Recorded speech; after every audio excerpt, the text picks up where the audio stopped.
पूर्ण तरीके से सिस्टम के खिलाफ जायज मांग उठाने वालों के दिल में डर इंस्टिल करने के लिए है, या इस तरह के प्रदर्शनों का कहीं कोई नाजायज फायदा उठाकर कोई देश विरोधी तत्व इसका फायदा न उठाने पाए, उनको मोहरा न बनाने पाए, इसको इंश्योर करने के लिए यह आवश्यकता। ईशान, जल्दी से एक कमेंट आपका, 1 मिनट का।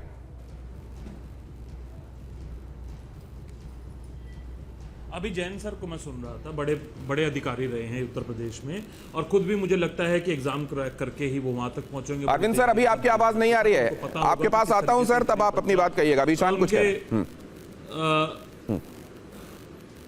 किस तरीके से एक गरीब बच्चा पढ़ाई करके, मेहनत करके, उसके माता पिता लोन लेते हैं, अपनी ज़मीन गिरवी रखते हैं, अपने गहने गिरवी रखते हैं उसकी माता, उसके बाद वो पढ़ाई करते हैं, प्राइवेट कोचिंग में जाना पड़ता है, किस तरीके से कोचिंग महंगी हो गई है ये उनको पता होगा।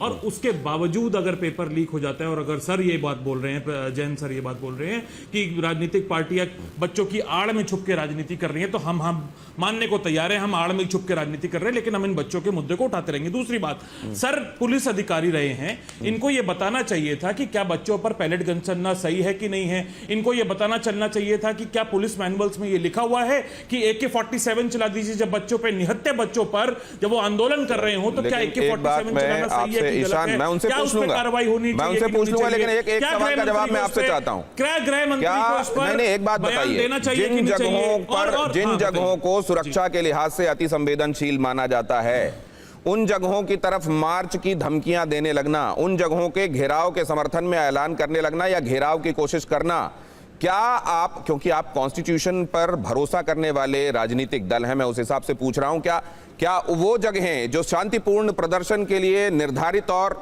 तय हैं, ईयर मार्क्ड हैं, उन जगहों को छोड़कर ऐसी विधानसभा, विधान भवन का घेराव करने लगना, संसद का घेराव करने लगा, प्रधानमंत्री के घर के पास घेराव करने लगना, इस सब को आप जायज मानते हैं?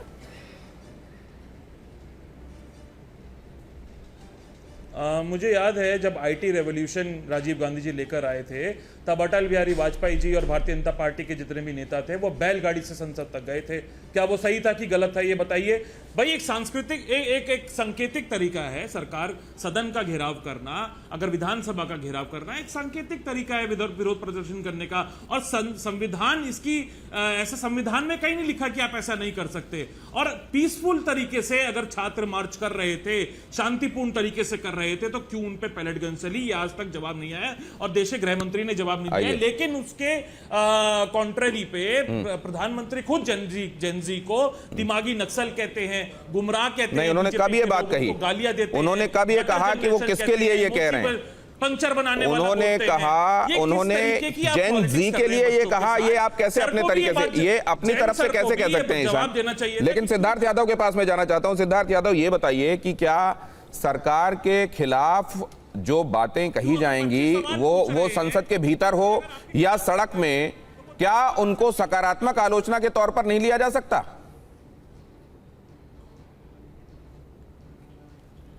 दिनेश जी, सबसे पहले तो झूठ बोलने का प्रयास किया गया, कहा गया कि प्रधानमंत्री जी ने दिमागी नक्सल छात्रों को मैंने कहा। टोका ना प्रधानमंत्री जी ने छात्रों को दिमागी नक्सल कहा, ना किसी छात्र ने कहा कि हमें प्रधानमंत्री जी ने ऐसा कहा है।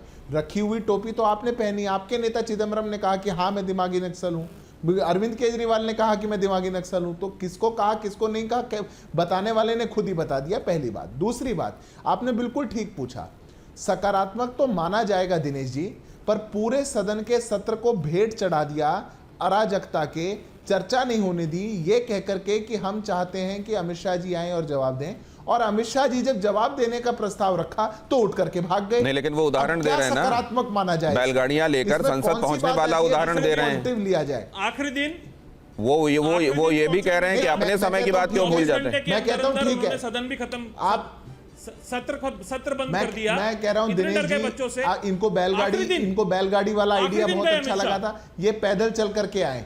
मैं आपके बीच में नहीं बोला था भाई, मैं आपके बीच में नहीं बोला था, मेरे बात बोल लीजिएगा।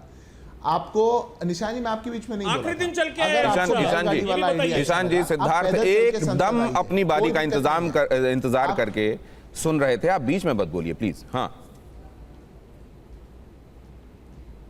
देखिए मैं कहता हूं दिनेश जी, अगर इनको बैलगाड़ी का आइडिया अच्छा लगा, ये पैदल चल के आए, पर ईशान जी को और कांग्रेस पार्टी को यह भी जवाब देना चाहिए, जिस परिवार से, राहुल गांधी के परिवार से 3 प्रधानमंत्री रहे और उनमें से एक प्रधानमंत्री की हत्या प्रधानमंत्री आवास पर हुई, गेट पर हुई, जो सब सुरक्षा और प्रोटोकॉल जानते हैं, जो हर विषय की सेंसिटिविटी को जो परिवार जानता है, क्या प्रधानमंत्री आवास के बाहर मतलब आप बैठना बच्चों को क्या इसका आतंकवादियों से समांतर है? compare क्या कर रहे हैं? ये क्रिएटिव दिनेश आइडिया जी, है आप ये होने दे रहे हैं। आपका? आप जानते हैं कि बच्चों क्या को है, खालिस्तानी आप जानने के आतंकवादियों से बावजूद compare अनजान करवाने दे बनेंगे रहे हैं अपने और debate आप में। देश की नहीं, लेकिन ये सुरक्षा के बताइए साथ ना, खेलेंगे। सिद्धार्थ जी, नहीं, ये नौबत नहीं आनी आप चाहिए, नहीं चाहते। ये नौबत नहीं आनी चाहिए, और लेकिन क्या- क्या ये क्या- बताइए, क्या- नहीं नहीं क्या- नहीं क्या- नहीं, सिद्धार्थ जी, सिद्धार्थ आप जी, बोल रहे हैं तो बोलिए सिद्धार्थ ना, आप जी, अपनी बात सिद्धार्थ में, जी, आपकी बात सिद्धार्थ में जी, कुछ नहीं बोला नहीं हो क्या? ईशान, ईशान प्लीज एक सेकंड। सिद्धार्थ जी, आप ये बताइए कि नौबत आने क्यों दी जाती है? आप अब बच्चों सीजेपी को- के लोगों से जो प्रॉमिस किया गया था, Ishan please for God sake, इस तरह में बात नहीं हो पाएगी। मैं ये जानना चाहता हूं सिद्धार्थ जी कि ये जो बातें वादे किए गए थे और लिखित रूप से कहा गया था, प्रेस कॉन्फ्रेंस करके कहा गया कि ये तीनों मांगे हम मानते हैं, वो मांगे अभी तक क्यों पूरी? अब ये फिर से गुंजाइश क्यों बनाई जा रही है कि वो बातें कहकर सीजेपी के लोग फिर से दिल्ली आए और फिर कहा जाएगा ये तो देखिए ये तो गलत कर रहे हैं? तो फिर ये बातें इनको आश्वस्त किया क्यों गया था कि हम मुकदमे वापस लेंगे, हम पीड़ितों को मुआवजा देंगे, और फिर किया क्यों नहीं गया इसको? देखिए दिनेश जी, सरकार, देश की सरकार जिम्मेदार सरकार है और अगर सरकार ने कोई वादा किया है तो वो वादा पूरा किया जाएगा। सीजेपी वाले भी जानते हैं, आप भी जानता हूं, मैं भी जानता हूं और विपक्ष भी जानता है। सुप्रीम ठीक। कोर्ट लगातार केसेस को वापस कैसे लिया जाएगा, सुप्रीम कोर्ट कैसे 136 को इन्वोक करके सभी एफआईआर्स को क्वॉश करेगी, उसकी बहस सुप्रीम कोर्ट में चल रही है। उन्होंने लिस्ट मांगी है, सरकार लिस्ट दे चुकी है। बहुत धन्यवाद आपको करता अगर हूं आप FIR सभी को का खत्म करना आज है, अपने नजरिए के साथ मेरे साथ जुड़ने के लिए। कम से कम दर्शक ये फैसला कर पाएंगे कि छात्रों का ये प्रदर्शन कितना स्वतः स्फूर्त है, कितना जायज है, कितना स्पॉन्टेनियस है, कितना उनकी मांगों और सरोकारों को लेकर खुद उनकी तरफ से है, कितना उसमें पॉलिटिकल पार्टीज भी उनकी बातों को उठाने के लिए घुली मिली हैं, उनका घुलना